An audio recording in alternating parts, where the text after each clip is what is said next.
ብዙም የለውም ግን ቀስ በቀስ ግን እናመጣዋለን። የብዙዎችን ሞራል እናመጣለን። መጽሐፍ ቅዱስ የዕለት ተዕለት ምግባችን የእግዚአብሔር ቃል የዕለት ተዕለት ምግባችን እስኪሆን ድረስ በደንብ ለመስራት እንሞክራለን። እናንተም በርቱ፣ መጽሐፍ ቅዱስ በማንበብ መጽሐፍ ቅዱስ በማጥናት በተቻላችሁ አቅም በርቱ፣ ጠንክሩ ምናምን። ሌላ ግን እዚሁ ኮመንት ላይ እያዩ የነበረ አይ ይማራል፣ ጥሩ ነው ጥሩ ነው።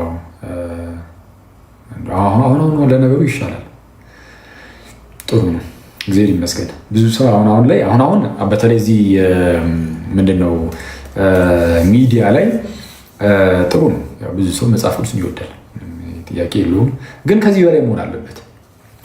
ሰው መጽሐፍ ቅዱስን በደንብ በቃ የምርም አብዛኛው ሕዝብ መውደድ አለበት።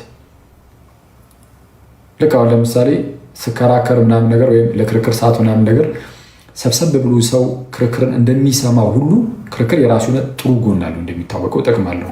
ብዙ ተጠቅመንበታል። እንግዲህ ባለፉት ጊዜያት በቲክቶክ ጊዜያችን ብዙ እንግዲህ ስንከራከር ምናምን ሰነባብተናል እና በዛ ሁሉ ውስጥ ደግሞ ጌታ ረድቶን ብዙ ጥቅም አግኝተንበታል። ብዙ ተጠቅመናል እና ለእሱ እግዚአብሔር እናመሰግናለን። ግን ያ ክርክሩ እንዳለ ሆኖ ደግሞ መጽሐፍ ቅዱስን የምርም መጽሐፍ ቅዱስን የሚወድ አይነት ሰዎችን ማብዛት ያስፈልጋል እና እንደዛ። ሌላው ግን ባይሆን ቅድም ልናገር የነበረው ምንድነው እዚህ ኮመንት ላይ ሲጽፉ አይቼ ነበር እና ምንድነው ኦኬ የእፎይ አካውንት አይ ቲንክ ሁለት አካውንት ነው መሰለኝ ያለው እና ሁለቱም አካውንቱ እንደተዘጋበት ምናምን እየነገሩ ነበር። ስለዛ የምትችሉ ሰዎች በተቻላችሁ አቅም ኮፒ ሊንክ ምናምን ነገር ያው ማድረግ ያለባችሁ ነገር ምናምን አድርጉለት ምናምን። አይ ቲንክ ከላይቭ ላይ ምናምን አስወጥተውት ይሁን ምናምን እንደዛ ነገር ይመስለኛል። ከሆነ ወደ ላይቭ እንዲመለስ ያው ማድረግ ያለባችሁ ነገር ለማድረግ ሞክሩ ማለት ነው። የስ እሺ የዚህን ያህል ካልን ዛሬ ዮሐንስ ወንጌል ምዕራፍ 2 ነው የምናጠናው። እንዳልኳችሁ ምዕራፍ 2 በጣም ቀላል ነው። በጣም በአጭር ደቂቃ ውስጥ ጨርሰን የምንለያይ ይሆናል። በጣም ለአጭር ደቂቃ ይመስለኛል የምንማረው ዛሬ። ምክንያቱም ዮሐንስ ወንጌል ምዕራፍ 2 እንዳልኳችሁ ነው። ብዙ ያን ያህል አንተነትንም ማለት የሚተነተን ነገርም ማለት ሊኖረው ይችላል። ግን አዲስ ፊት ለፊት ላይ ያለው መረዳት ያለብን ነገር ግን በጣም ቀላልና አጠር ያለ ነገር ነው። ኢቨን ቁጥሯ ራሱ ያናም ቁጥር ነው ያለው። ዮሐንስ ወንጌል አብዛኞቹ ምዕራፎች ረዘም ይላሉ። አብዛኞቹ ኢቨን አሁን ከዚህ ቀደም የነበረውን የመጀመሪያው ምዕራፍ ስንጨርስ ስንት ጥቅስ ነበሩ? ወደ 52 ጥቅስ ነበር አይደለ? ጥቅሶቹ 52 ናቸው። የዛሬው ምዕራፍ 2 ግን 20 ምናምን ጥቅስ ነው ያለው እና እሱን ደግሞ የሆነ ቦታ ላይ የተፈጠረ የሆነ ታሪክ ምናምን ነገር በቃ ያለቀ እና ቀለል አድርገን ለማየት እንሞክራለን።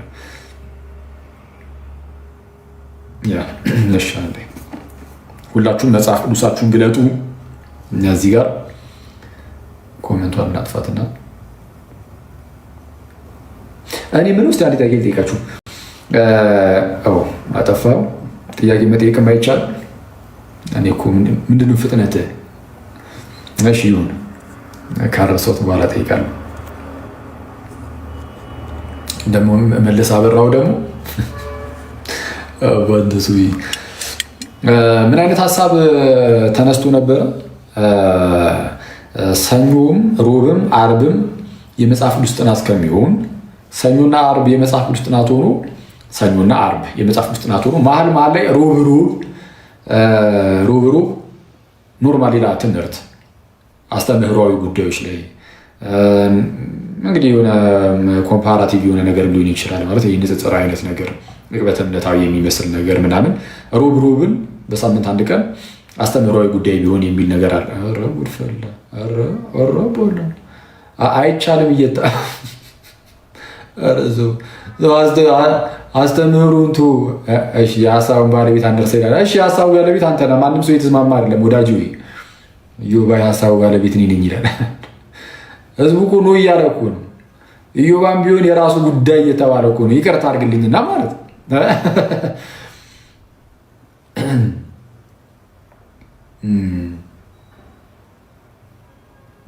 አብዛኛው ሰው ነው የሚለው።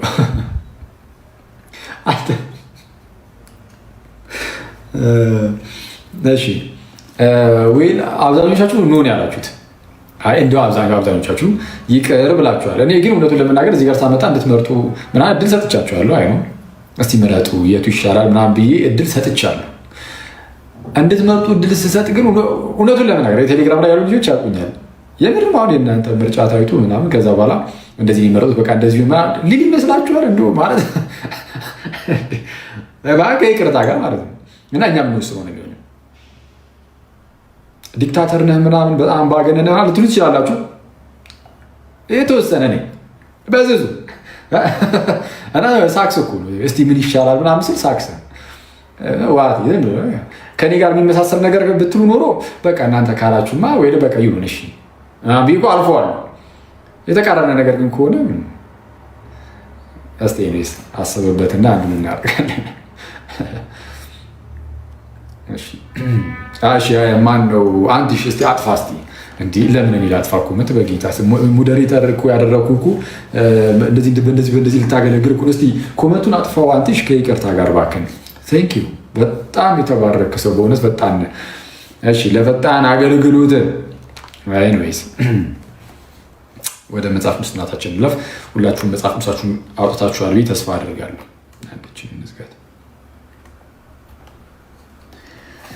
ቀለል አድርገን እናጠናው እንዳልኳችሁ እስቲ።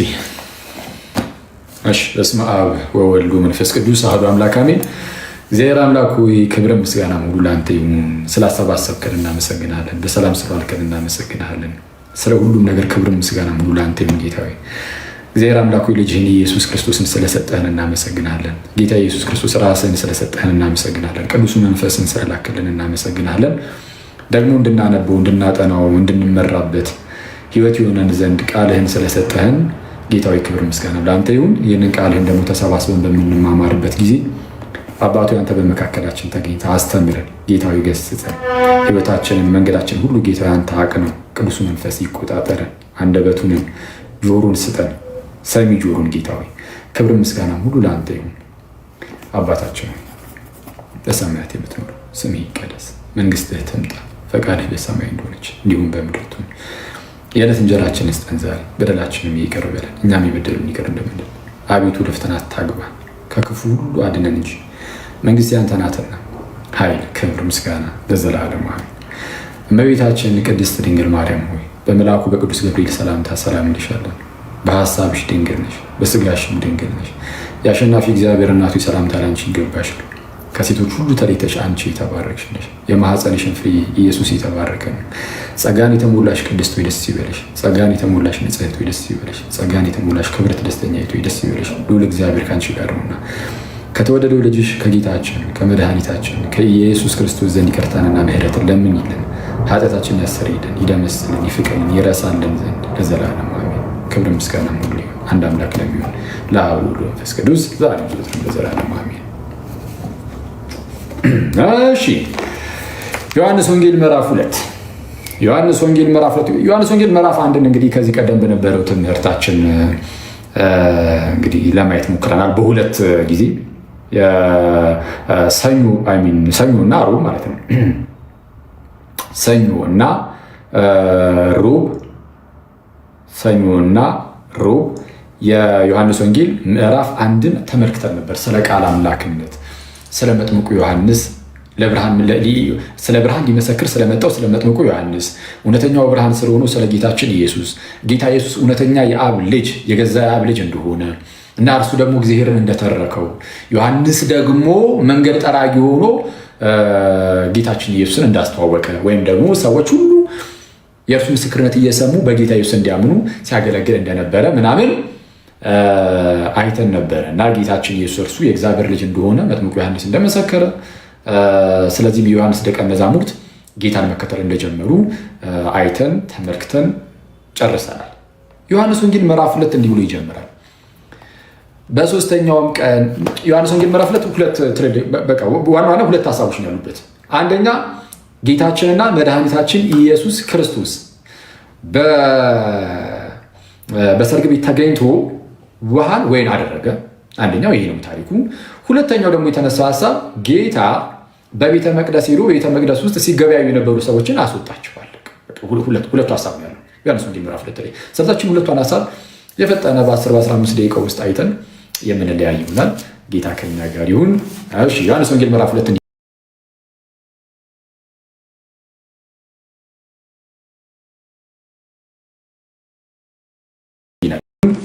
ዮሐንስ ወንጌል ምዕራፍ 2 እንዲህ ይላል።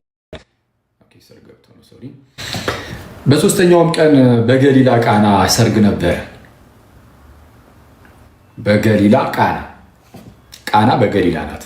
ስለዛ በዛ በገሊላ ቃና ላይ ሰርግ ነበረ። እሺ የኢየሱስም እናት በዚያ ነበረች። የጌታችን ኢየሱስ እናት ወላዲት አምላክ በዛ ሰርጉ ላይ ነበረች። ጌታ ኢየሱስም ደግሞ ደቀ መዛሙርቱም ወደ ሰርጉ ታደሙ።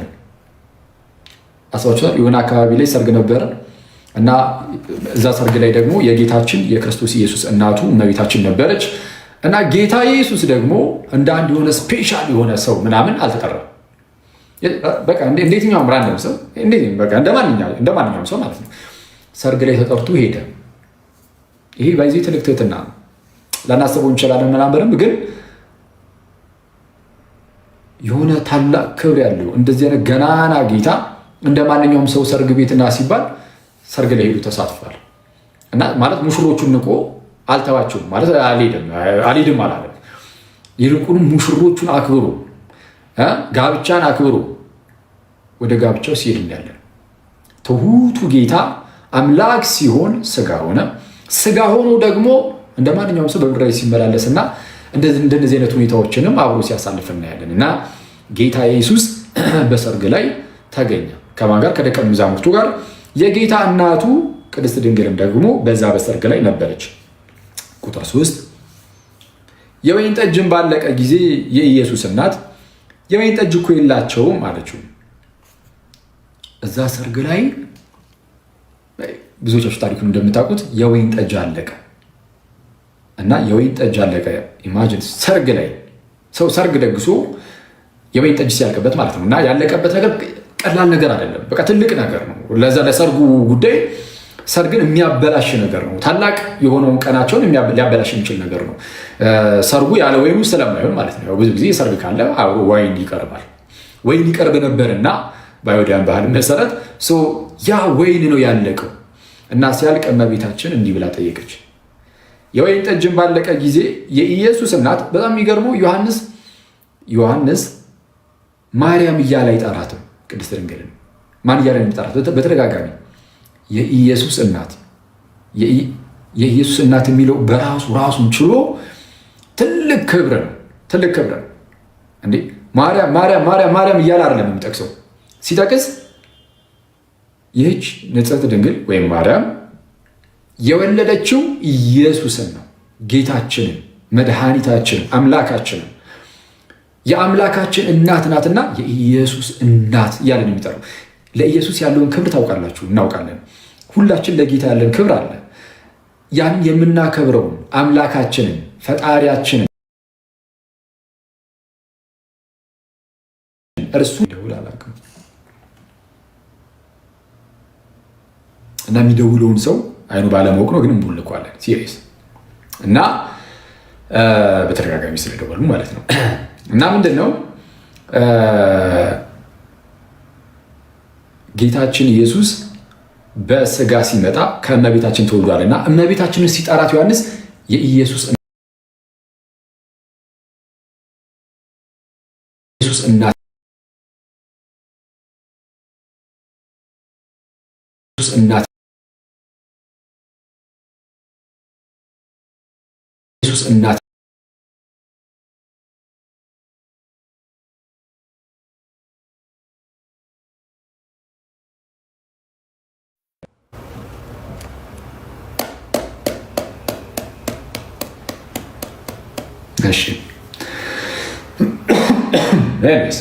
መለስ እንበልና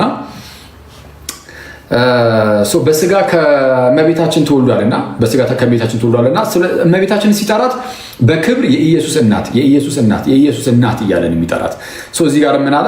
የወይን ጠጅን ባለቀ ጊዜ የኢየሱስ እናት የወይን ጠጅ እኮ የላቸውም አለችው እና እመቤታችን አሳሰበች። ምንን አሳሰበች?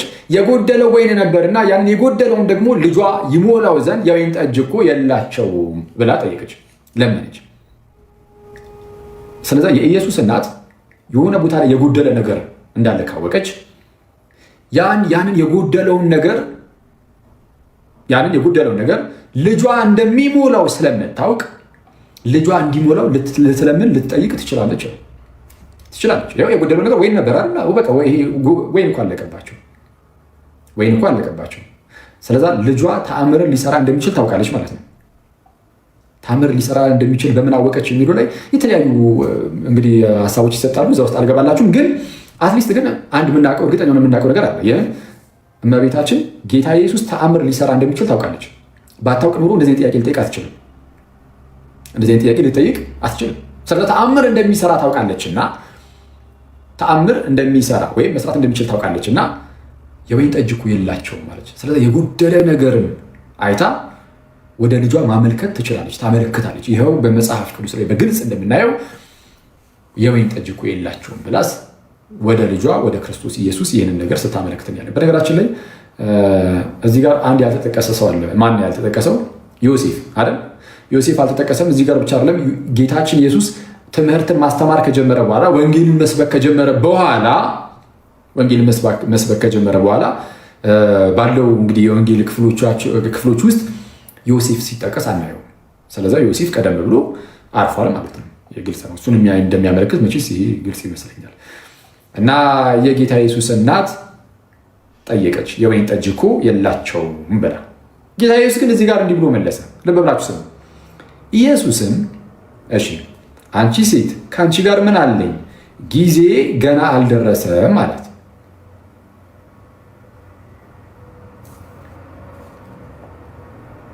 ኢየሱስም አንቺ ሴት ከአንቺ ጋር ምን አለኝ? ጊዜ ገና አልደረሰም። ለውክ እመቤታችን የወይን ጠጅ እኮ የላቸውም ብላ ስትጠይቀው በሌላ አማርኛ እያለችው ያለችው ምንድነው? በቃ ሙላላቸው ነው፣ ይታወቃል። ስለዛ እንደዛ ነውና ጌታ ኢየሱስ መለስ አድርጎ አንቺ ሴት ከአንቺ ጋር ምን አለኝ? ጊዜ ገና አልደረሰም ማለት። ስለዛ እመቤታችን ጥያቄን አቅርባለች ወይ? አዎ። ግን የጠየቀችው በጊዜው ነው አይደለም? እሱን እናውቃለን ማለት ነው። ይሄ ተአምር ለመስራት ፐብሊክሊ እንዲህ በአደባባይ ጌታ ኢየሱስ ተአምር ሰርቶ አያውቅም። በአደባባይ ጌታችን ኢየሱስ ተአምርን ሰርቶ አያውቅም። እዛው ጋርም እንደሚነግረን ዮሐንስ ይህንን የምልክቶችን መጀመሪያ አደረገ ነው የሚለን በኋላ ላይ ይህን ተአምር ከሰራ በኋላ። ስለዛ ምንም አይነት ምልክትን ሰጥቶ ወይም ደግሞ ተአምርን አድርጎ አያውቅም በአደባባይ። ለምሳሌ ከእመቤታችን በድንግልና መወለዱ በራሱ ተአምር ነው። ግን በአደባባይ ግን ለፐብሊኩ ህዝቡ በሚያየው መልኩ ተአምርን ሰርቶ እንዲከተሉት አላደረግም፣ በተአምር ማለት ነው። ስለዛ ተአምርን አላደረግም። ጊዜው ደግሞ አይደለም ተአምርን የመስራት ምልክቶችን የማሳየት ጊዜው ገና ነበር። ይህንን ያለው ማነው? ራሱ ኢየሱስ። ምን አለ? ጊዜ ገና አልደረሰም። ምን ብላ ስጠይቀው? ወይን እኮ አልቆባቸዋል ስትለው። ስለዛ እንደዚህ አይነት ምልክት የማድረግ ጊዜ ገና አልደረሰም። አንቺ ሴት ከአንቺ ጋር ምን አለ? አንቺ ሴት ከአንቺ ጋር ምን አለ? ጊዜ ገና አልደረሰም። ስለዛ የስ አሁን የእመቤታችን ጥያቄ ከጊዜ ውጭ እንደሆነ ወይም ደግሞ ከዛ ፕላን ውጭ አስቀደው ከነበረው ከጊዜው ውጭ የሆነ ጥያቄን እንዳቀረበች በዚህ ማወቅ እንችላለን። እዚህ ላይ ብዙ መተርጉማን በመልኩም ሲተረጉሙ እናያለን። ጌታ ይታዘዛታል ለእመቤታችን። ጌታ ይታዘዛታል ለእመቤታችን። የስ ይታዘዛታል። ያው መጽሐፍ ቅዱስም ነግሮናል። ሉቃስ ወንጌል ምዕራፍ 2 ቁጥር 50 ላይ ይታዘዝላቸውም ነበር ይላል። ስለዛ ጌታ ኢየሱስ ለእናቱ ይታዘዝ ነበር ማለት አይ እዛ ሉቃስ ወንጌል ላይ እኮ ልጅ ነበረ የሚል ሰው መቼ ሳይኖር ማለት አዎ ልጅ እያለ ነው የሚለው እዛ ክፍል ላይ ልጅ እያለ ይታዘዛቸው እንደነበረ ተናግሯል። ይሄ ማለት ግን ትንሽ አደግ ሲል ግን ወይም ደግሞ እንዳሆነ ሆነኛ ሰው ጎርመስ ሲል ጌታ ኢየሱስ ይቅር ይበለንና እንደዛ ሲሆን ይቅር ምንድን ነው መታዘዝ ያቆማል ማለት ነው? በፍጹም ይህንን እንደዚህ ደፍሮ ሊናገር የሚችል ማንም የለም። ጌታ ኢየሱስ የስ ይታዘዛታል። እናቱ ናት አፍተሩ ያውም ከስሩ ማትጠፋ ማለት ነው። ሁሌም አብሮ ናቸው። ይኸው ሰርግ ቤት አብረው አይተናቸዋል። በኋላ ላይ እናየዋለን። ዝቅ ስንልም ደግሞ ኢቨን ሲወጡም ደግሞ አብረው ሲሄዱ እናያለን። ስለዚህ ይታዘዛታል። ግን ይታዘዛታል ሲባል በስጋ ከእርሷ ተወልዷልና ሰው እንደመሆኑ የሚታዘዛት። ሰው እንደመሆኑ ማለት እርሱ አምላክ ብቻ ሳይሆን ስጋን ይዞ አምላክም ሰውም ነውና ሰው እንደመሆኑ ሰው ሆኗልና ይታዘዝላታል ተብሎ ተነገረ።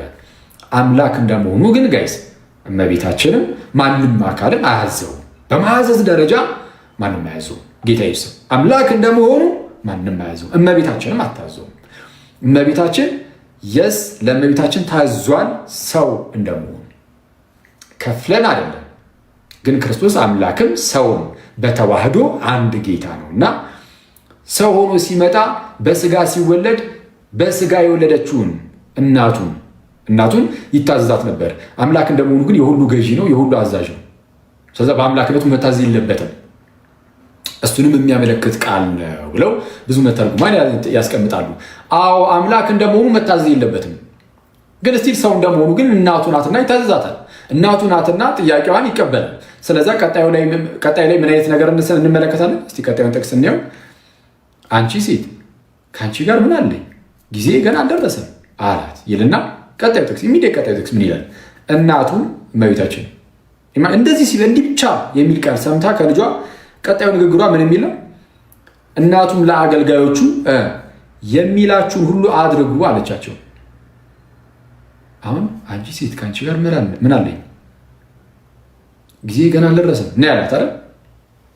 ስለዛ በቃ ነው ይሄ አንቺ የጠየቅሽኝ ነገር አላደርግም አይነት ነገር ከሆነ የእመቤታችን ሪያክሽን ምንድን ነው የሚሆነው? በቃ ችግር የለም ልጄ ቀስ ብለህ በቃ ታደርጋለህ አንተ ደስ ባለህ ጊዜ ምናምን ምናልባትም ይቅርታ እንደዛ ነው አይደል እንጠብቅ የምንችለው። ግን እንደዚህም ብሎ ግን እናቱ የጠየቀችውን ሁሌ ያደርጋልና ጌታ ኢየሱስ እናቱ የጠየቀችውን እምቢ አይልምና ይህንን ደግሞ እመቤታችን ታውቃለችና ቀጠል አድርጋ ምናለች? እናቱም ለአገልጋዮቹ የሚላችሁን አድርጉ። በቃ ያደርገዋል የሚላችሁን አድርጉ። ስለዚህ አይሁድም እንደሚያደርጉት የማንጻት ልማድ 6 የድንጋይ ጋኖች በዚያም ተቀምጠው ነበር። እያንዳንዳቸውም 2 ወይም 3 እንስራ ይይዙ ነበር፣ መጠናቸው ማለት ነው። ኢየሱስም ጋኖቹን ውሃ ሙሏቸው አላቸው። እስከ አፋቸውም ሞሏቸው። አሁን ቀድታችሁ ለአሳዳሪው ስጡት አላቸው። ሰጡትም። አሳዳሪውም የወይን ጠጅ የሆነውን ውሃ በቀመሰ ጊዜ ከወዴት እንደመጣ አላወቀም። ውሃውን የቀዱት አገልጋዮቹ ግን ያውቁ ነበር። አሳዳሪውም ሙሽራውን ጠርቶ እንዲህ አለ። ምን አለ? ሰው ሁሉ አስቀድሞ መልካሙን የወይን ጠጅ ያቀርባል፣ ከሰከሩም በኋላ መናኛውን። አንተስ መልካሙን የወይን ጠጅ እስካሁን አቆይተሃል አለ። ኢየሱስም ይህን የምልክቶች መጀመሪያ በገሊላ ቃና አደረገ፣ ክብሩንም ገለጠ፣ ደቀ መዛሙርቱን በእርሱ አመኑ። ስለዛ እመቤታችን ያለ ጊዜውን የጠየቀችው አሁን ምክንያቱም ጌታ ኢየሱስ ያለን እንግዲህ ጊዜ ገና አልደረሰም ያለው ራሱ ነው። የሳው ጊዜው ገና ባልደረሰበት ወቅት ላይ ነበር እመቤታችን የጠየቀችው እና እንደዛ ስለጠየቀችው አንቺ ሴት ከአንቺ ጋር ምን አለኝ? ጊዜ ገና አልደረሰም ማለት የንቀት አይደለም። የንቀት ንግግር፣ የክፋት ንግግር አይደለም። ጌታ እናቱን ይንቃል ብለን እንደዛ ልንጠረጠር ስለማንችል አዎ ያለ ጊዜ ነው የጠየቅሽኝ። እንኳን ጠየቅሽኝ አላለም። ግን ምንም እንኳን ከጊዜ ውጭ ብትጠይቂኝም ጊዜው ገና ሳይደርስ ብትጠይቂም ነው አንቺን እምቢ አልልም ነው። ምክንያቱም ይኸው እዛው ጋር ሲያደርገው ነው ያለን። ጊዜ ገና አልደረሰም ብሎ ጌታ ኢየሱስ ግን ጊዜ ገና ስላልደረሰ እኔ በራሴ ጊዜ ነው የምንቀሳቀሰው፣ ስለዛ አሁን ነው አይደረግም ማለት ግን ይችል ነበር። በነገራችን ላይ ይችል ነበር። ለምን አይችልም? ተአምር እኮ አድርግልን ተብሎ እኮ አላደርግም ያለበታቸው እኮ የመጽሐፍ ቅዱስ ክፍሎች አሉ እኮ። አይሁዳውያን እኮ ተአምር አድርግና አሳየን፣ እስቲ በል ተአምር አሳየን ብለው ሲጠይቁት እኮ አይ ለዚህ ትውልድ እንደውም ጭራሽ እንዲህ ያለው ዘማ ትውልድ ተአምር ምልክት ይሻል ብሎ ከወቀሳቸው በኋላ ለዚህ ትውልድ የሚያስፈልገው ብሎ የዮናስን ነው የሚያነሳው። የዮናስን በ3 ቀን በአሳ አንበሪ እሑድ ማደሩን ያነሳና የሰው ልጅ ደግሞ ልክ እንደዚህ በምድር እምብርት ውስጥ ለ3 ቀን ያድራል። በቃ አለቀ እንጂ ምልክት አይሰጣችሁም አላሳያችሁም ብሏቸው ነበር። ጊዜው ስለደረሰ ስላልደረሰም አልነበርም እንደውም ያኔ። አሁን ግን ጭራሽ ጊዜ አልደረሰም ማለት ስለዚህ ያለ ጊዜው የስ አልደረሰም። ጊዜው ካልደረሰ እመቤታችን ጌታ ኢየሱስን ማስገደድ አትችልም። ትችላለች? አትችልም። በግዴታ እንደዛ እኮ ተብሎ እኮ ራሱ እኮ አይደለም። ግን በቃ የእናቱን እምቢ አይልም። የእናቱን ጥያቄ የእናቱን ልመና እምቢ አይልምና እርሱ በፈቀደ ጌታ በፈቀደ ግዴታ የለበትም፣ ግዳጅ የለበትም። ጌታን የሚያስገድደው አካል የለም። ወላዲት አምላክም እንኳን ጌታ ኢየሱስ ግን አታስገድድም። ማስገደዳቸው ኖ ካለ ኖ፣ ጌታ ኢየሱስ አይ ቆይ ይሄ አይደረግም ካለ ማንም ሰው ሊያስገድደው የሚችል የለም። ምክንያቱም እርሱ አንድ ሰው ብቻ አይደለም፣ አምላክም ነው፣ ገናና ነው። ጋይስ ኃያል አምላክም ሰው ኃያል አምላክ ኖ ካለ የትኛውም ፍጡር ሊያስገድደው አይችልም። እና እመቤታችን ልክ የወይን ጠጅ እኮ አልቆባቸዋል ብላ ስትጠይቀው አንቺ ሴት ከአንቺ ጋር ምን አለኝ? ጊዜ እኮ ገና አልደረሰም አላትና ጊዜ ገና አልደረሰም ካለ በኋላ ስለዚህ ነው አላለም። የሳው ጊዜ ገና አልደረሰም፣ ግን ያደርገዋል። ለምን? የጠየቀችው እናቱ ናትና። ስለዚህም እመቤታችን ይህ ነገር ስለምታውቅ እንደሚያደርገው እንደማያሳፍራት ስለምታውቅ የሚላችሁን አድርጉ አለቻቸው። ዘና አዘጋጁ፣ ውሃ ሙላቸው አለ። ያንን የወይን ጠጅ ያደረገው እንደምታዩት። ስለዛ ምንድነው መልካሙን የወይን ጠጅ ጌታችን ኢየሱስ በዛ አደረገላቸው ለሰርግ ቤቱ። ስለዚህም የምልክቶችን መጀመሪያ አደረገ ይላል። የምልክቶች መጀመሪያ አደረገ የሚለው ላይ አንዳንድ ክርክር ሊነሳበት ይችላል። የምልክቶች መጀመሪያ የሚለው ምንድን ነው? ይህንን የምልክቶች መጀመሪያ ያደረገ የሚለው ላይ አንዳንዶች አይ እንደው በአደባባይ ከአደባባይነቱ አንጻር እንጂ በስውር ግን እንደዚሁ ወይም እመቤታችን በምታውቀው ምናምን ታምራትን ሲያደርግን ያደገው የሚሉ አሉ። እንግዲህ አንዳንድ መጽሐፍት ላይ እንደዚህ የሚመስል ነገር ይታያል። አንዳንዶች ደግሞ ከአባቶችም አይ የለም ጌታችን ኢየሱስ ታምራትን እያደረገ አልኖረም። ይልቁንም በቃ የምልክቶች መጀመሪያ ያደረገ የምልክቶች መጀመሪያ የሆኑ ይህንን ተአምር በቃ ያደረገው እዚህ ጋር ነው። ለመጀመሪያ ጊዜ በቃ ምልክትን ያደረገው ተአምረን ያደረገው በቃ በዚች ጊዜ ነው። ጌታ ከህፃንነቱ ጀምሮ ሲያድግ እንደየትኛውም እንደ ኦርዲናሪ ህፃን ምንም የተለየ ተአምር ሳያደርግ ብቻ ዝም ብሎ አደገ። ከዛ በኋላ በዚህ ሰዓት ግን ተአምርን ማድረግ ጀመረ የሚሉም ደግሞ አሉ። ኤኒዌይስ እንደዚህ አይነት እይታዎች አሉ። አስተምሩ ስላሉኑ ያን ያህል ጊዜ አንሰጣቸውም ለነዚህ ማለት ነው። ግን እንዳልኳችሁ አናውቅም። እርግጠኛ ሆነን ማለት ዶግማ አድርገን ሃይማኖት አድርገን የሁለቱንም እይታዎች አንይዝም። የሁለቱንም እይታዎች ሃይማኖት አድርገን አስተምህር ዶግማ አድርገን አንይዝም። የሆነ ጥብቅ ተደርጎ የሚያዛለ ደግሞ ኦኬ ብለን የምናልፋቸው ነገሮች ይኖራሉ። ስለዛ እናንተ ያው እንግዲህ የተነገራችሁን ትይዛላችሁ ማለት ነው። እሺ ሰው እንዲህ ይላል፣ ኢየሱስም ይህን የምልክቶች መጀመሪያ በገሊላ ቃና አደረገ፣ ክብሩንም ገለጠ፣ ደቀ መዛሙርቱም በእርሱ አመኑ ይላል። አሁን ደቀ መዛሙርቱ በእርሱ ሳያምኑ ቀርቶ አይደለም። በፊት ኦፍኮርስ የአምኖትማ ሲከተሉት ነበር። ግን አንዳንድ ጊዜ የሆነ አምነው ተከተለውና የሆነ ነገር ስታይ እንኳን ትክክል በቃ ማመኔ ትክክለኛ ነው ብለህ እርግጥ የምትለው ነገር የለም። ልክ እንደዛ ማለት ነው። ስለዛ አስረገጠላቸው ማለት ነው። እምነታቸውን በደንብ ያጠነክረዋል። ከዚህ በኋላ ከእናቱና ከወንድሞቹ ከደቀ መዛሙርቱም ጋር ወደ ቅፍርናሆም ወረደ፣ በዚያም ጥቂት ቀን ኖሩ ይላል።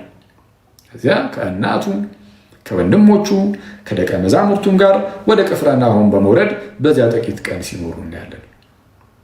ከእናቱና ከወንድሞቹ ጋር ይላል። ማናቸው ወንድሞቹ? ወንድሞቹ በማቴዎስ ወንጌል ምዕራፍ 13 ቁጥር 55 ላይ እንደተገለጹት በሌሎች የመጽሐፍ ክፍሎቻችን ላይ በዮሐንስ ወንጌል ምዕራፍ 7 ላይ በኋላ ላይ የምናየዋለን። የጌታችን የክርስቶስ ኢየሱስ ወንድሞች እየተባሉ የሚጠሩ አሉ። እነዚህ ወንድሞቹ ተብሎ የተጠሩት ኢንሳም ወይ ማለት ነው በሆነ መንገድ በቃ ሪሌትድ የሆኑ ዘመዶቹ ናቸው። የተለያየ እይታ ይሰጣል እዚህ ጋር። አንዳንዶች የዮሴፍ ልጆች ናቸው፣ ከሚስቱ የወለዳቸው ዊዶ እንደነበረ ሚስቱ የሞተችበት ሰው እንደነበረ ስለሚነገር ከቀድሞ ሚስቱ የወለዳቸው ልጆች ናቸው ብለው የሚናገሩ አሉ። አንዳንዶች ደግሞ የቀሌዮጳ ልጆች ናቸው ብለው የሚናገሩም አሉ። እሱን ግን እናየዋለን። እሱን የእመቤታችን ዘላለማዊ ድንግልና ላይ ርዕስ አድርገን ሰሞኑን አሁን እንገባና ሜይ ቢ እንግዲህ እንዳልኳችሁ ሰኞና አርብ የመጽሐፍ ቅዱስ ጥናትን የምናጠና ከሆነ ሮብ የእመቤታችን ዘላለማዊ ድንግልና ላይ ገብተን እሱን ሰፋ አድርገን እናያለን። ይሄ ራሱን ችሎ እዚህ ጋር ርዕስ እንዳይሆንብን ጌታችን ኢየሱስ ከእናቱና ከወንድሞቹ ከደቀ መዛሙርቱም ጋር ወደ ቅፍርናሆም ወረደ። በዚያም ጥቂት ቀን ኖሩ። የአይሁድ ፋሲካም ቀርቦ ነበረ። እሺ አይሁዳውያን ፋሲካን ምንድነው ያከብራሉ። እንደምታውቁት በየዓመቱ በዚህ በዘጸአት ምዕራፍ 12 ላይ እንደተነገራቸው በኒሳን ወር የመጀመሪያ ወር ላይ ሁሌም ፋሲካን እንዲያደርጉ ታዘዋል። ስለዚህ ለመታሰቢያ እንዲሆን አይሁዳውያን ያኔ ከግብፅ ባርነት ነፃ ሲወጡ እግዚአብሔር አምላክ የሰጣቸው ያ ፋሲካ አለ አይደለ? ከዚህ ቀደም የቅዱስ ቁርባን ትምህርት ቪዲዮ የሰራሁላችሁ ላይ እንዳየ ነው ማለት ነው በስፋት እሱ ለመታሰቢያ አድርጉት ተብለዋልና በየዓመቱ ያንን ያደርጋሉ። እና በዛ የአይሁድ ፋሲካ ቀርቦ ነበረ። ኢየሱስም ወደ ኢየሩሳሌም ወጣ ፋሲካን በዛ ለማክበር ማለት ነው። በመቅደስም በሬዎችንና በጎችን ርግቦችንም የሚሸጡትን ገንዘብ ለዋጮችንም ተቀምጠው አገኘ። ኦኬ በመቅደስ ውስጥ በዛ በጸሎት ቤት ውስጥ በተከበረው ቤት ውስጥ ገብተው አንዳንዶች ምን ማድረግ ጀመሩ? በሬዎችንና በጎችን ርግቦችንም የሚሸጡትን ገንዘብ ለዋጮችንም ተቀምጠው አገኘ። የገመድም ጅራፍ አበጅቶ ሁሉን በጎችንም በሬዎችንም ከመቅደስ አወጣቸው። የለዋጮችንም ገንዘብ አፈሰሰ፣ ገበታዎቻቸውንም ገለበጠ። ርግብ ሻጮችንም ይህን ከዚህ ውሰዱ፣ የአባቴን ቤት የንግድ ቤት አታድርጉት አላቸው። የአባቴን ቤት የንግድ ቤት አታድርጉት አላቸው። ደቀ መዛሙርቱም የቤት ቅናት ይበላኛል ተብሎ እንደተጻፈ አሰቡ። የአባቴን ቤት ማለት የጸሎት ቤት ነው። ይህንን የጸሎት ቤት የተከበረውን ቤት የንግድ ቤት አታድርጉት ሲላቸው እናያለን። ማለት በአዲስ ኪዳን የአባቴን ቤት ተብሎ ሊገለጽለት የሚችለው መቅደስ፣ እውነተኛ የእግዚአብሔር ቤተ መቅደስ እኛ ነን። እኛ እያንዳንዳችን ክርስቲያኖች እውነተኛ የእግዚአብሔር ቤተ መቅደሶች ነን። በዚህ በቤተ መቅደስ ውስጥ ደግሞ ይህን ቤተ መቅደስ እውነተኛ የተወደደ መስዋዕት አድርገን ለእግዚአብሔር ማቅረብ ሲኖርብን፣ እኛ ግን በዚህ ሰውነት ኃጢአትን የምናደርግ ከሆነ እንዲያውስ ጌታን የምናሳዝን እኛም ጭምር ነው። እነዛ ሰዎች ብቻ አይደሉም። እነዛ ሰዎች ያኔ በአይሁዳውያን ዘንድ በነበረው ቤተ መቅደስ ውስጥ እየገቡ ያንን ታላቅ ክብር ያለውን ቤተ መቅደስ አርክሰው የንግድ ቤት አድርገውታል። ገንዘብ መለዋወጫ ብቻ አድርገውታል። ስለዚህም ጌታችን ኢየሱስ እየገረፈ አስወጣ። አሁን በአዲስ ኪዳን ደግሞ እውነተኛ የእግዚአብሔር ቤተ መቅደስ ቅዱስ ጳውሎስን በቆሮንቶስ መልእክቱ ላይ እንደተናገረው እኛ ነን እና ይህንን የእግዚአብሔርን ቤተ መቅደስ የሚያሳድፍ የሚያቆሽሽ ቢኖር ያኔ ጌታ በእርሱ ደግሞ የሚያዝን ይሆናል። ስለዚህ ይህንን ቤተ መቅደስ ልናከብረው ይገባል። ይህ የመንፈስ ቅዱስ ማደሪያ ነውና ከዚህ ጋር በተያያዘ እንደው ጳውሎስ ምን ብሎ እንደሚናገር እስቲ አብረን እናንብብ።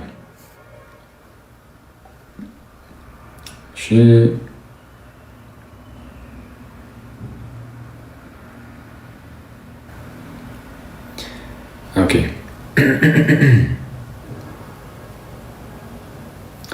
አንደኛ ቆሮንቶስ መልእክት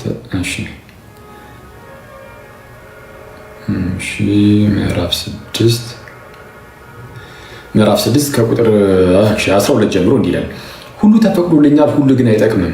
ሁሉ ተፈቅዶልኛል፣ በእኔ ላይ ግን አንድ ነገር እንኳ አይሰለጥንብኝም። መብል ለሆድ ነው፣ ሆድም ለመብል ነው። እግዚአብሔር ግን ይህንም ያንም ያጠፋቸዋል። ስጋ ግን ለጌታ ነው እንጂ ለዝሙት አይደለም።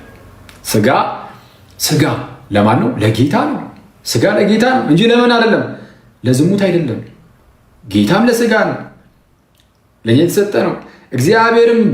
እግዚአብሔርም ጌታንም አስነሳ፣ እኛንም በኃይሉ ያስነሳናል። ስጋችሁ የክርስቶስ ብልቶች እንደሆነ አታውቁምን? እንግዲህ የክርስቶስን ብልቶች ወስጄ የጋለሞታ ብልቶች ላደርጋቸውን? አይገባም። እናንተ የክርስቶስ አካል ናችሁ ነው። የክርስቶስ አካል ሆናችሁ የክርስቶስ ብልቶች ሆናችሁ ብድግ አድርጋችሁ ዝሙት የምትሰሩ ከሆነ በዝሙቱ የምትጠመዱ ከሆነ የጋለሞታ ስጋ ላደርገው ወይ የክርስቶስን ስጋ እያለ ያለው ይህ አይደረግም።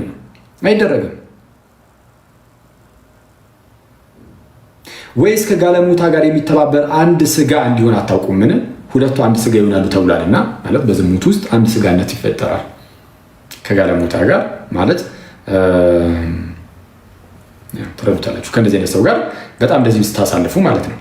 ከጌታ ጋር የሚተባበር ግን አንድ መንፈስ ነው። ከዝሙት ሽሹ። ሰው የሚያደርገው ኃጢአት ሁሉ ከስጋ ውጭ ነው።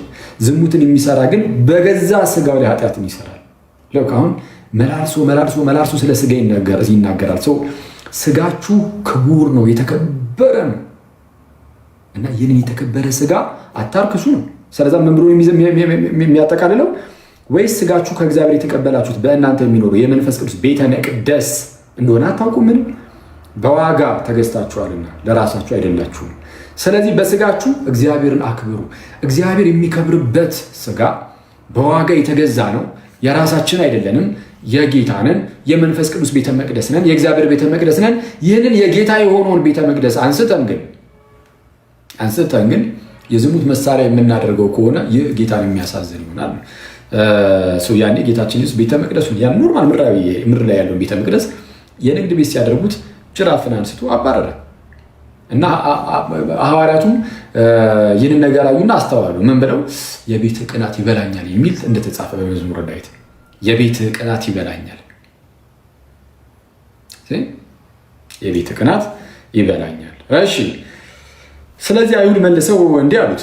ምን አሉት? ይህን ስለምታደርግ ምን ምልክት ታሳያለህ አሉት። ምን ምልክት ታሳያለህ? የሆነ ምልክት ታሳየን ነው። እና ግን የሚሰጣቸው ምልክት ምንድን ነው? እንዲህ አለ ጌታ ኢየሱስ መልሶ ይህን ቤተ መቅደስ አፍርሱት። ይህን ምን ቤተ መቅደስ አፍርሱት፣ በ3 ቀንም አነሳዋለሁ አላቸው። ይህን ቤተ መቅደስ አፍርሱት፣ በ3 ቀንም አነሳዋለሁ። ስለዚህ አይሁድ ይህ ቤተ መቅደስ ከ46 ዓመት ጀምሮ ይሰራ ነበረ፣ አንተስ በ3 ቀን ታነሳዋለህ አሉት።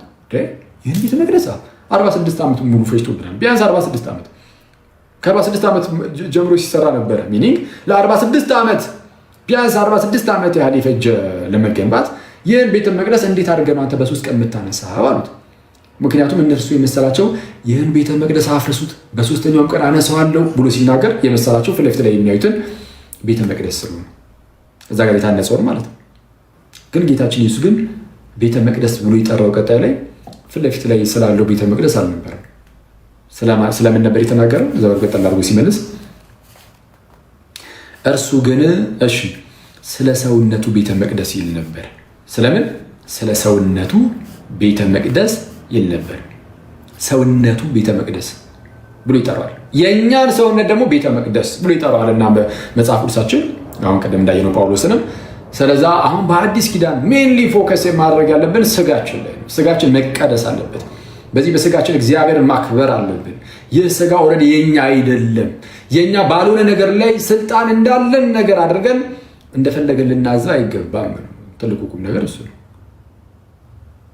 ስለዚህ ጌታችን ኢየሱስ እዚህ ጋር ሞትና ትንሣኤውን በትንቢት ተናገረ።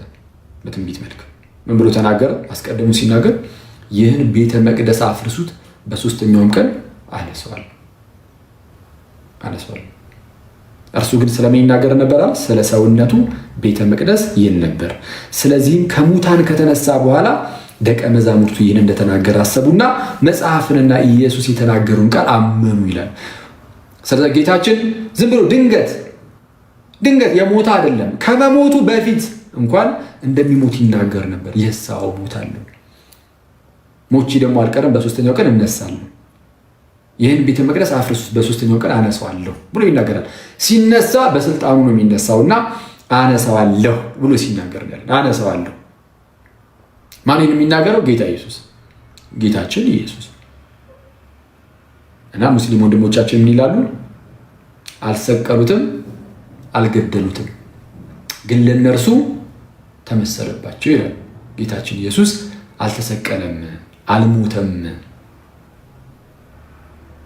ወይ ጌታችን ኢየሱስ አልተሰቀለም፣ አልሞተም። ጌታ እርሱ ተሰቅሏል፣ ሞቷል። ኢቭን ከመሰቀሉ ከመሞቱ በፊት ነው የሚመሰክረው። መሰቀል መሞቱን ያው ሁሉም ወንጌላት፣ 4ቱም ወንጌላት ይመሰክራሉ። ግን ከመሰቀሉ ከመሞቱ በፊት ጌታችን ኢየሱስ እንደሚሰቀል፣ እንደሚሞት፣ ሞቱም ደግሞ እንደማይቀር እንደሚነሳ ራሱ አስቀድሞ ተናግሮ ነበር። ታዲያ ከየት መጣ? አልሰቀሉትም፣ አልገደሉትም፣ ግን ለነርሱ ተመሰለባቸው የሚለው ነገር ከኔ መጣው ቁርአን ላይ ይላል። እንደዛ ቁርአን እንግዲህ ሙስሊም ወንድሞቻችን የሚመሩበት መጽሐፋቸው ላይ ቁርአኑ ላይ ወማ ቀተሉ ብሏል። አልሰቀሉትም፣ አልገደሉትም፣ ግን ለእነርሱ ተመሰለባቸው ይላልና ቁርአን። በቃ ጌታችንን አልሰቀሉትም ይላሉ። ይህ ነገር የመጣው ኬት ነው? ከእግዚአብሔር አይደለም፣ ከእግዚአብሔር አይደለም፣ ከአምላካችን አይደለም። ይህ ነገር የመጣው ከነ ባሲሊደስ ነው። ጥንት ላይ አንድ ባሲሊደስ የተባለ መናፍቅ ነበር እና እነ ባሲሊደስ ወይም ዶሴቲክ መናፍቃን አሉ። ማለት ጥንት ላይ ኢየሱስ እውነተኛ ስጋን አልያዘም ብለው የሚያስተምሩ መናፍቃን ተነስተው ነበር። እውነተኛ ስጋን አልያዘም፣ እንደኛ አይነት ስጋን ነው አልያዘም። እርሱ መጣ፣ ስጋን የያዘ መስሎ ታየ። ልክ ስታዩት ፊት ለፊት ላይ የስ እንዲህ አይነት ሰው ይታያል። ግን የምርም ሪል አይደለም። እውነተኛ ስጋ ነው የለውም። የሚራብ የሚጠማ የሚደክም እንዲህ አይነት ስጋ ነው የለውም። ልክ ለምሳሌ መልአክ ለሰዎች ሲገለጥ በሰው አምሳል ይገለጥ የለም? በሰው አምሳል ይገለጣል መልአኩ። ግን የምር እውነተኛ ስጋ ግን አለው ማለት ነው። የምር ይታመማል፣ ይራባል፣ ይጠማል፣ ይደክማል፣ ያርፋል ነው። እንዲህ ያለ ነገር በዛ በመልአኩ ላይ አይታዩ። ምንም እንኳን በሰው አምሳል ተገልጦ ቢሆንም ለምንድን ነው የማይታየው? በሰው አምሳል ተገለጠ እንጂ የምርም እርሱ ሰው አይደለም፣ መልአኩ ማለት ነው። ጌታችን ኢየሱስም ልክ እንደዚሁ ነው ብለው የሚያስተምሩ ጥንት ላይ አንዳንድ መናፍቃን ተነስተው ነበር። የጌታችንን ፍጹም ሰውነት የሚክዱ፣ የክርስቶስን ሰውነቱን የሚክዱ እነ ባሲሊደስ ከነዚህ ውስጥ ዋናዎቹ ናቸው። እና ባሲሊደስ ምን ብሎ ያስተምር ነበር? እንግዲህ ተመልከቱ፣ ጌታችን እውነተኛ ሰውነትን ካልያዘ ሊሰቀል አይችልም፣ ሊሞት አይችልም። ምክንያቱም እውነተኛ ስጋ የለውማ። ከሞተ በቃ ስጋ አለው፣ እውነተኛ ስጋ ነው የያዘው ማለት ነው ያስብላል። ስለዛ እውነተኛ ስጋን አልያዘም ብለው ስለተነሱ እነ ባሲሊደስ ምን ማለት ጀመሩ? አጌንስት ሄረሲስ መጽሐፍ ላይ ማለላችሁ፣ አጌንስት ሄረሲስ መጽሐፍ ላይ ምን ይሉ ነበር? አይ ክርስቶስ አልተሰቀለም፣ አልተገደለም። የቀሬናው ስምዖንን አስታውሳችሁት? ለምሳሌ ባሲሊደስ እሱን ያስቀምጥ ነበር። የቀሬናው ስምዖን ጌታችን ኢየሱስን መስቀል ተሸክሞ የተከተለው ማለት ነው፣ ያገዘው። ያን የቀሬናው ስምዖን ልክ ሲያግዘው ጌታችን የእርሱን መልክ የቀሬናው ስምዖን ላይ ያደረገው ይላሉ። ተረት ተረት ብዬ አልጀመርኩም፣ እናንተ ዝም ብላችሁ ባልጀምሮም የላም በረት እያላችሁ ስሙ። ጌታ የራሱን መልክ የቀሬናው ስምዖን ላይ ያደረገበት፣ የቀሬናው ስምዖንን መልኩን ደግሞ የራሱ ላይ ያደረገና ከዛ በኋላ የቀሬናው ስምዖን እንዲሰቀል አደረገ። ጌታችን ራቅ ብሎ እያየ ይስቅባቸው ነበረ። እንዲህ ያለ ተረት በነ ባሲሊደስ ጊዜ ነበረ። ስለዚህ አሁን ለአይሁዳውያን ለነሱ ተመስሎባቸዋል። በቃ ሰቅለነዋል ይሉ ነበረ፣ ግን አልሰቀሉትም። ሌሎችም የተለያየ አይ የቀሬናውን ስምዖን ሳይሆን ሌላ ነው ምናምን እያሉ የተለያዩ መላምቶችን ያስቀምጡ ነበር። እንደዚህ አይነት መላምቶችን ሲያስቀምጡ የነበሩት እስልምና ከመምጣቱ 400 ዓመት አካባቢ ቀደም ብሎ የተነሱ መናፍቃን ነበሩ።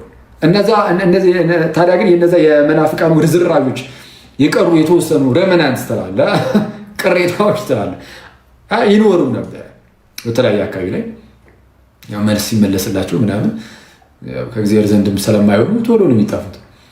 እና አንዳንድ ግን በየቦታው ኢየሱስ ክርስቶስ ፍጹም ሰው አይደለም፣ ኧረ እውነተኛ ስጋን አልያዘም ይሉ የነበሩ እነዚህ አልሰቀሉትም፣ አልገደሉትም፣ ግን ለእነርሱ ተመሰለባቸው የሚሉት በየአካባቢው የተወሰነ ይቀሩ ነበር። ከዛ በኋላ ላይ ከተወሰነ ዓመት በኋላ እስልምና ተነሳና አልሰቀሉትም፣ አልገደሉትም፣ ግን ለእነርሱ ተመሰለባቸው የምትሏን ነገር አመጣትና በጣም በርካታ ህዝቦች እንዲከተሉት አደረገ ማለት ነው። አሁን በቢሊዮን የሚቆጠር ህዝብ አልሰቀሉትም፣ አልገደሉትም ይላል ማለት ነው። ሳድ በጣም የሚያሳዝኑ ጌታ ኢየሱስ አልተሰቀለም የሚለው የሰይጣን ትምህርት፣ ኢየሱስ አልተሰቀለም የሚለው ትምህርት ቦልድ ነው የምንናገረው። ይህንን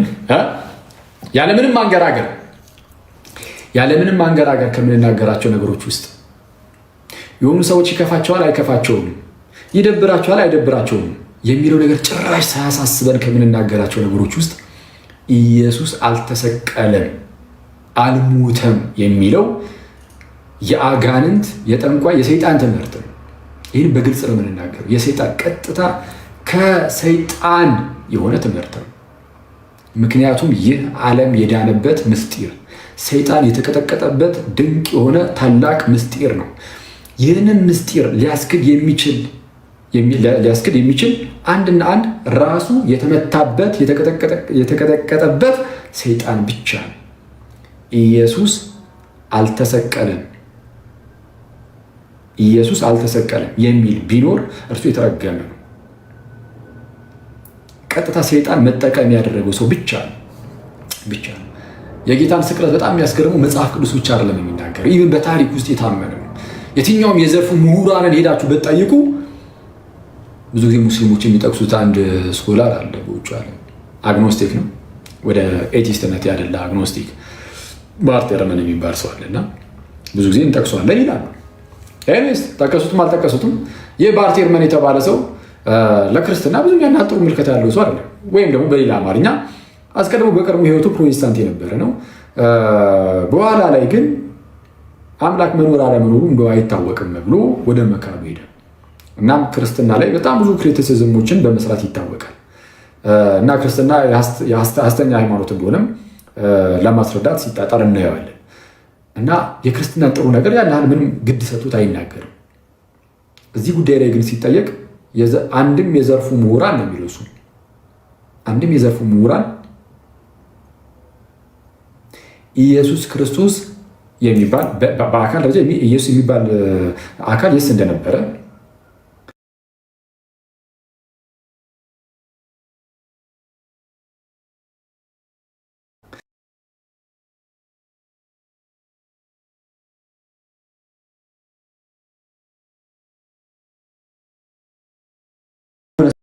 ሰው ግን ተነስቶ ኖ አልተሰቀለም። ይህ ከሰይጣን ነው፣ አጋንንታዊ ነው። ስለዚህ ከዚህ አጋንንታዊ የሆነ ትምህርት ሰው መላቀቅ አለበት። አለበለዚያ ግን ይህንን ለድህነት የሆነውን የክርስቶስ በአጭሩ ጌታችንና መድኃኒታችን ኢየሱስ እንዲህ እንደሚሰቀል ወይም እንደሚሞት ደግሞም እንደሚነሳ አስቀድሞ ለአይሁዳውያን ተናገረ። በሰዓቱ ራሳቸው ደቀ መዛሙርቱም አልተረዱትም ነበረ። ልክ ሞቶ ከተነሳ በኋላ ግን ስለዚህ እንደተናገረ አስታወሱ። ስለዚህም በመጽሐፍትና ጌታ ኢየሱስ በተናገረው ነገር ሁሉ አመኑ ይላል። በፋሲካ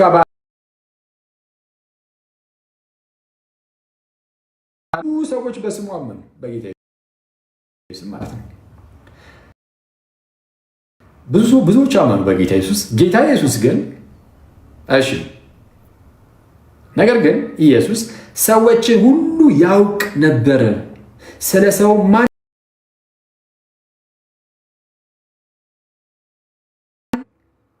ጌታው ሁሉን አዋቂ ነው።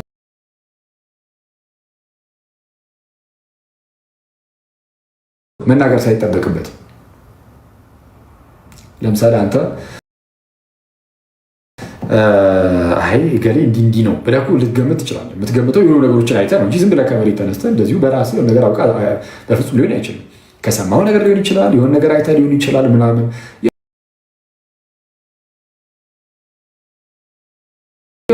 በሰው ያለው ሁሉ እርሱ ያውቃልና አይተማመንም።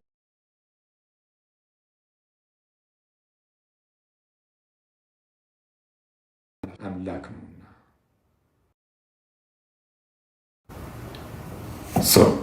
በዚህ ቃል ምዕራፍ 2ን ይጨርሰዋል። ኔክስት ወደ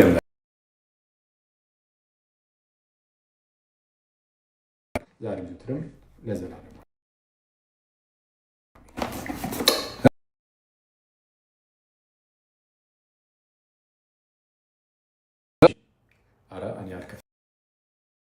አንተ እስቲ ኮሜንቱን ክፈተው። ቴንክ ዩ። አረ አንተ የሆነ ነገር ያስፈልጋል በእውነት በጣም ፈጣን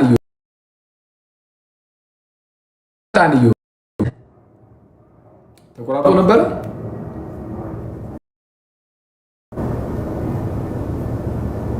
አይ ሳድ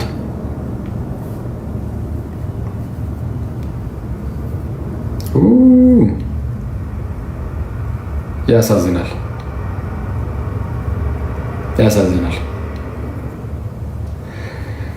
እሺ በቃ እንግዲህ ኔክስት ስንመጣ ወይ ዝም ብለን ከለስ አድርገን ስለምናልፍ እንትን እንላለን። ብታነቡትም ግን ቀላል እውነቱን ለመናገር ዮሐንስ ወንጌል ምዕራፍ 2 ቀስ አድርጋችሁ አንብቡት።